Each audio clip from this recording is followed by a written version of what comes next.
Terus terang, kami semula mengira bahwa kaum Melayu Malaysia sudah berpikiran maju dan rasional.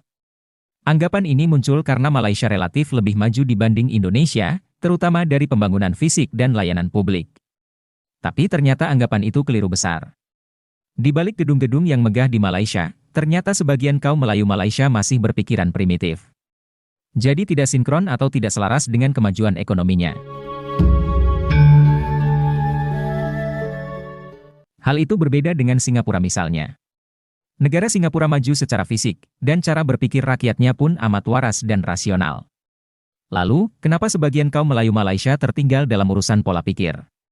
Kami menduga hal ini disebabkan oleh konsep negara Malaysia yang masih feodal, yakni mempertahankan sultan-sultan yang kurang berguna. Selain itu, Malaysia juga punya konsep keistimewaan Melayu, yang menyebabkan orang Melayu jadi sombong, dan malas berpikir. Konsep lain yang mungkin menyebabkan sebagian orang Melayu Malaysia kurang rasional adalah konsep Melayu Islam. Hal ini jelas sekali terlihat dalam perilaku politik kaum Melayu di Malaysia. Sebagian besar partai-partai di sana pun menggunakan Melayu Islam sebagai ideologi atau basis pemilih. Hal ini menyebabkan cara berpikir Melayu Malaysia diracuni oleh propaganda Melayu Islam.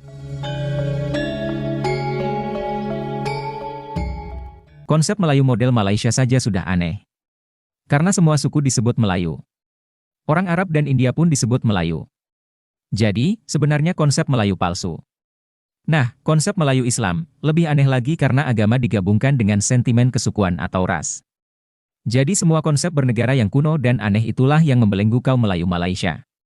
Apalagi hal itu dimasukkan dalam konstitusi, termasuk konsep yang feodal tadi.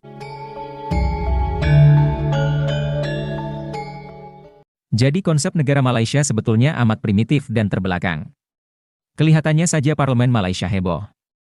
Tapi para politikus sebetulnya tak berani mengubah hal-hal yang mendasar, termasuk mengubah politik perkauman dan feodalisme. Kaum Melayu Malaysia juga tak punya nyali menggugat, apalagi melawan sultan-sultan yang dulu memuja penjajah. Padahal sultan-sultan itu jelas kurang berguna. Itulah lemahnya kaum Melayu Malaysia.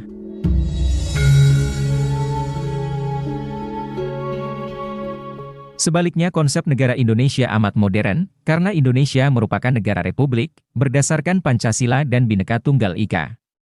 Indonesia juga menganut persamaan hak. Jadi, dari konsep negara, Indonesia jauh lebih maju, modern, dan rasional.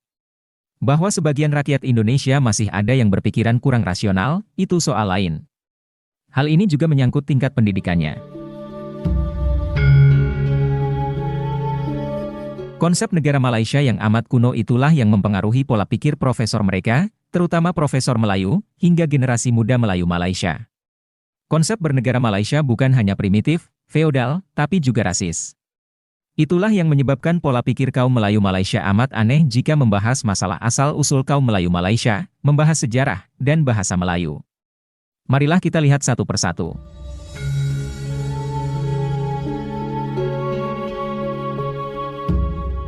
Kita mulai dari asal-usul Melayu dan manusia di Nusantara. Orang Indonesia yang berpikiran waras akan mudah sekali memahami hasil temuan para ilmuwan mengenai sejarah migrasi manusia ke Nusantara. Ada 4 gelombang migrasi ke Nusantara. Yakni yang pertama dari Afrika sekitar 50.000 tahun yang lalu. Kedua, dari Asia daratan yang berbahasa Austroasiatik. Lalu gelombang ketiga dari Taiwan yang berbahasa Austronesia.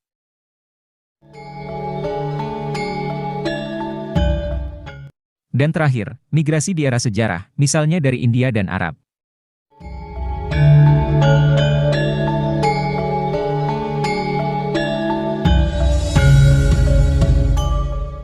Dari 4 gelombang migrasi itulah akhirnya membentuk suku-suku atau manusia Nusantara seperti sekarang. Temuan ilmuwan itu sulit dibantah karena semua dibuktikan dari berbagai aspek, mulai dari bahasa, budaya, hingga DNA. Pengaruh Austronesia memang amat besar di Nusantara, hal itu juga terlihat dari DNA suku-suku di Nusantara. Tapi intinya adalah manusia Nusantara memiliki DNA campuran dari berbagai bangsa. Dan hal itu seharusnya diterima dengan lapang dada. DNA suku-suku di Nusantara ada kesamaannya, tapi juga ada perbedaannya. DNA suku Melayu jelas beda dengan Jawa atau Dayak. Tapi oleh kaum Melayu Malaysia, asal-usul mereka dibuat tidak jelas, membingungkan dan berbelit-belit. Dan seolah-olah semua dianggap Melayu. Padahal sebagian besar kaum Melayu Malaysia sebetulnya adalah keturunan suku-suku yang berbeda di wilayah Indonesia. Kaum Melayu murni di Malaysia pun dari Sumatera. Sebab, jalur penyebaran Austronesia memang lewat Filipina. Mungkinkah bangsa Austronesia berasal dari Nusantara sendiri? Semuanya serba mungkin, asal ada buktinya dan bukan mengarang bebas atau mendongeng. Hanya saja, sejauh ini yang paling masuk akal dan ada buktinya adalah orang Austronesia itu berasal dari Taiwan. Karena peradaban pertanian mereka memang lebih tua. Sisa-sisa suku asli Austronesia pun masih ada di Taiwan. Jadi, teori migrasi dari Taiwan tersebut sebenarnya sulit dibantah. Kenapa kaum Melayu Malaysia mengaburkan temuan ilmiah yang sudah gamblang itu? Tujuannya adalah semata agar kaum Melayu tetap dianggap hebat dan istimewa. Makanya, kaum Melayu Malaysia lebih suka dikatakan sebagai keturunan Nabi Ibrahim, walau hanya dongeng. Kalau dikatakan berasal dari Taiwan, mereka mungkin malu karena akan sama saja dengan kaum Cina di Malaysia sekarang. Untunglah, sebagian besar orang Indonesia bersikap lebih terbuka, dan tidak terlalu masalah berasal dari mana. Tidak ada masalah juga jika suku-suku di Nusantara mempunyai genetik campuran. Justru suku atau orang dengan genetik campuran biasanya malah lebih unggul ketimbang yang asli. Buktinya suku Austronesia yang asli di Taiwan justru kurang berkembang. Adapun bangsa Austronesia yang berbaur dengan bangsa lain di Nusantara, termasuk dengan bangsa Austroasiatik malah lebih unggul. Semua suku di Indonesia adalah hasil pembauran, termasuk pembauran dengan Negrito yang dulu datang dari Afrika. Memahami asal-usul secara rasional, jauh lebih baik ketimbang sibuk menelusuri keturunan hingga zaman Nabi yang sulit dibuktikan secara genetika. Kaum Melayu Malaysia terkesan merendahkan kaum Bangladesh di sana. Padahal, genetika orang Bangla pun bagus. Mungkin pemuda Melayu tidak tahu bahwa sesungguhnya Ariel Noah berdarah Bangladesh. Jadi wajar jika gadis Melayu suka Bangla.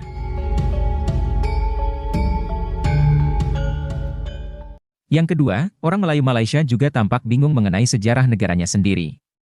Mereka bahkan bingung, apakah British itu penjajah atau pahlawan. Karena sejarah Malaysia memang masih amburadul, karena merujuk pada literatur British.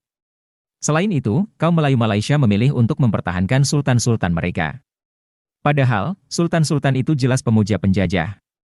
Sejarah Malaysia yang kacau ini sudah sering kita bahas.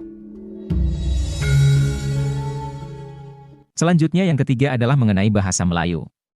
Ini pun sudah sering kita bahas. Kaum Melayu Malaysia jelas meminjam bahasa Melayu dari Sumatera. Sebagian besar mereka pun berasal dari wilayah Indonesia.